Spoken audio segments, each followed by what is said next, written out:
ये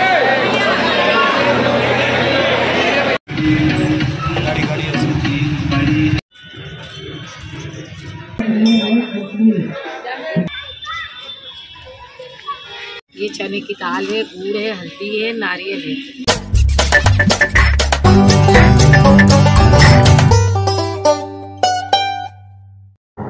এখন বাজে রাত ৩টে আর এই ফাঁকার একটা রেল স্টেশনে আমি দাঁড়িয়ে আছি। কেন দাঁড়িয়ে আছি জানেন? তাও আবার রয়েছি মধ্যপ্রদেশের রেল স্টেশনে। সম্রাট বাইরে গেছে, যদি কোনো অটো বা টোটো কিছু অন্তত পাওয়া যায়। ট্রেন লেট করলো ৬ থেকে প্রায় ৭ ঘন্টা। বাইরে অসম্ভব কুয়াশা আর ঠান্ডা, দুটোর মধ্যে অবস্থা একদম জর্জরিত। Hello everyone, welcome back to my channel, welcome back to a new vlog. আজকে আছি মধ্যপ্রদেশের উজ্জয়নে, এসেছি মহাকালের দর্শন করতে। প্রথমেই দেখিয়ে দিই আমরা কোন হোটেলে স্টে করছি। একদম মেন রোডের উপরেই এই হোটেলটা, আর এখান থেকে জাস্ট ওয়াকিং ডিস্টেন্সে মহাকাল মন্দির। আমরা যে সময়টা এসেছি সেই সময়টা ভীষণ বেশি রাশ রয়েছে, আর এই ব্লগটা একটু লেটই হচ্ছে পোস্ট করতে। আপনাদের দেখিয়ে দিই, আজকে আমরা রয়েছি হোটেল নীলম। এই নীলম হোটেলে আসার জন্য আপনাকে 1 মাস আগে অন্তত বুকিং করে আসতে হবে, তা না হলে রুম পাওয়াটা একটু ডিফিকাল্ট। রয়েছে এখানে নাম্বার, আর উজ্জয়নের শহরের মধ্যে আর শহরের বাইরে টুকটাক যা মন্দির আছে সেগুলো দর্শন কি করতে পারবেন তার একটা লিস্ট। এই ফোন নাম্বার দেখে বুকিং করে আসতে পারেন। তাহলে চলুন আমার সাথে আপনারাও উজ্জয়ন মহাকাল দর্শন করুন আর বাকি মন্দিরগুলো ঘুরে দেখবেন। এটা হচ্ছে ফার্স্ট ব্লগ। এই হচ্ছে মহাকালের মন্দিরের মেন গেট, যেটা ছিল হোটেল থেকে ওয়াকিং ডিস্টেন্সে।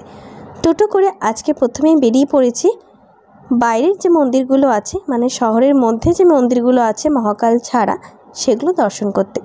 প্রথমেই আমরা দেখতে পেলাম শহরের মধ্যেই একটু কিছুটা এগোতেই রয়েছে মহামৃত্যুঞ্জয় দুয়ার।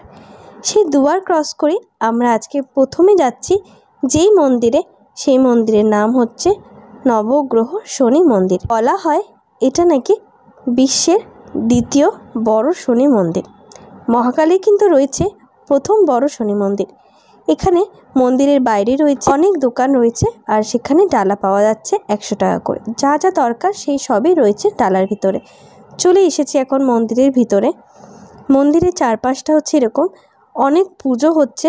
পুজোগুলো ঠিক কী ব্যাপারে হচ্ছে সেই ডিটেলসটা আমি জানি না, সেটা আস্তে আস্তে জানবো আর শেয়ার করব।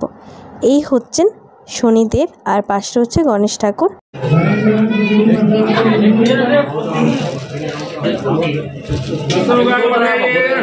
যেহেতু নবগ্রহ শনি মন্দির, তাই 9টা গ্রহের যে ঠাকুর রয়েছে সেগুলো রয়েছে। চলুন আমার সাথে একবার আপনারাও পুরো নবগ্রহের দর্শন করে নিন।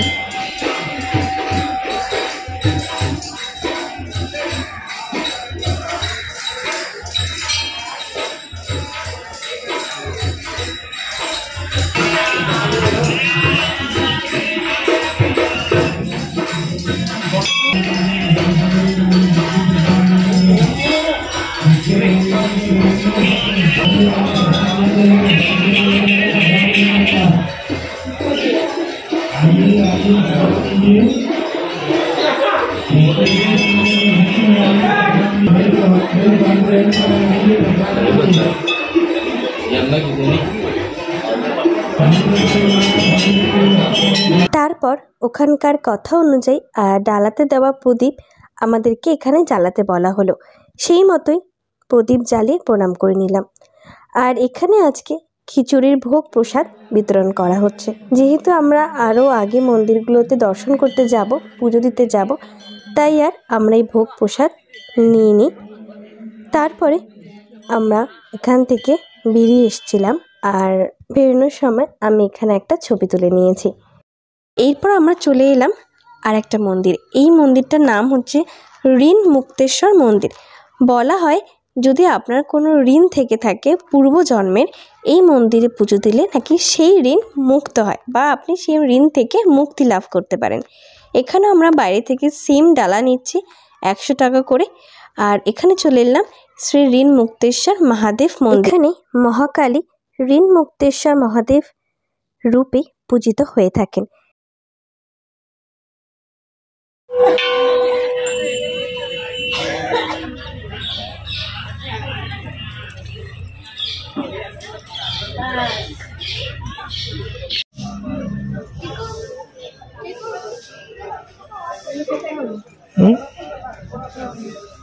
তারপর ওখান থেকে বেরিয়ে এসে লাঞ্চ করে একটু রেস্ট নিয়েছিলাম। তারপরে চলে এলাম মেইন পার্ট মহাকাল মন্দিরে। সন্ধেবেলা আমরা গেলাম প্রথমেই বাবার দর্শন করতে। এই মন্দিরটার এই যে বাইরের এলাকাটা দেখছেন, এটা জাস্ট নতুন তৈরি হয়েছে। আমরা ঢুকলাম মেন গেট থেকে, 1 নম্বর গেট থেকে। ঢোকার পর চারিদিকে তো আলোয় আলো, এটা দেখতে অপূর্ব সুন্দর লাগছিল। আর এখানের প্রত্যেকটা দেওয়ালে ছিল নকশা করা। আর এই হচ্ছে বিশাল বড় শিব ঠাকুরের মূর্তি, পুরো একদম মহাদেব বসে আছেন। আর উপর থেকে পুরোটা মনে হচ্ছে দেখছেন, এত সুন্দর। এটা না দেখলে সত্যি বলা যাবে না এর মাহাত্ম্যকে। এত সুন্দর, প্রচুর শুনেছিলাম মহাকাল সম্বন্ধে, কিন্তু ফাইনালি আজকে আমরা এসেছি। আর এটা হচ্ছে একদম উপর থেকে কিছুটা মহাকাল মন্দিরে দর্শন করলাম চারদিকটা কীরকম। এইবার যাচ্ছি আমরা মেন যেখানে মহাকাল বাবা প্রতিষ্ঠিত রয়েছেন সেখানে, গর্ভগৃহে। ভেতরে অনেকটা লাইন ছিল, অনেকটা ঘুরে ঘুরে আমাদের যেতে হচ্ছিল। অনেকটা লাইন ঠেলে ঘুরে ঘুরে দিয়ে এইবার আমরা মেন বিল্ডিংয়ে পৌঁছি।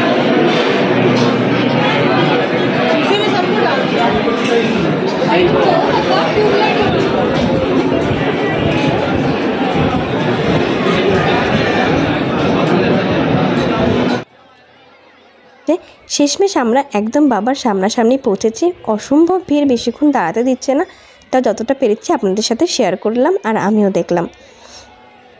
অবশ্যই কমেন্ট বক্সে জয় শ্রী মহাকাল লিখতে ভুলবেন না। তারপর বেরিয়ে এসে আমরা চলে এলাম আর একটা মন্দিরে, যেটা মহাকাল মন্দিরের ভেতরেই ছিল। আর সেটা হচ্ছে ভারত মাতার মন্দির, যেটাও ছিল ভীষণই সুন্দর। উপরে উঠে এলাম আমরা। উপরে উঠে একটা চোখে পড়লো বিশাল বড় ঝাড়বাতি, যেটা হয়তো ক্যামেরায় অতটা বড় দেখা যাচ্ছে না, বাট অ্যাকচুয়ালি এটা অনেকটা বড় ঝাড়বাতি।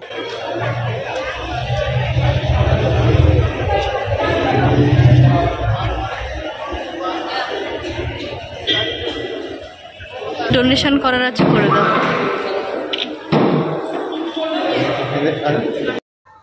মন্দির থেকে বেরিয়ে এসেই দেখলাম মন্দিরের ঠিক পাশেই এখানে ইন্ডিয়ান ম্যাপ এঁকে সেখানে 12টা জ্যোতির্লিঙ্গ কোথায় কোথায় কোন কোন রাজ্যে অবস্থিত সেগুলো দেওয়া আছে। 12টা জ্যোতির্লিঙ্গ কোথায় কোথায় রয়েছে এটা পুরো আমাদের ইন্ডিয়ান ম্যাপে দেওয়া আছে।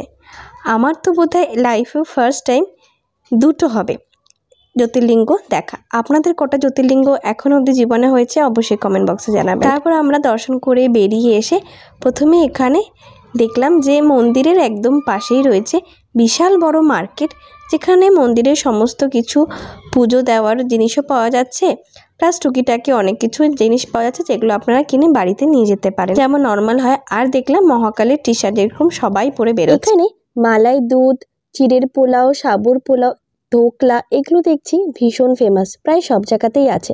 আজকে রাত হয়ে গেছে বলে ট্রাই করলাম না, নিশ্চয়ই অন্যদিন ট্রাই করব আর শেয়ার করব কেমন খেতে। তাই মহাকালের প্রত্যেকটা ভিডিও দেখার জন্য অবশ্যই আমার চ্যানেলটাকে সাবস্ক্রাইব করতে হবে আর পাশে থেকে রেড বেল আইকনটাও প্রেস করতে হবে, তাহলে আমি ভিডিও পোস্ট করলে আপনাদের কাছে নোটিফিকেশন অবশ্যই পৌঁছে যাবে। তাহলে ভিডিওগুলো দেখতে থাকুন আর অনেক অনেক কমেন্ট করুন, লাইক করুন আর শেয়ার করুন। দেখা হচ্ছে নেক্সট পার্ট নিয়ে।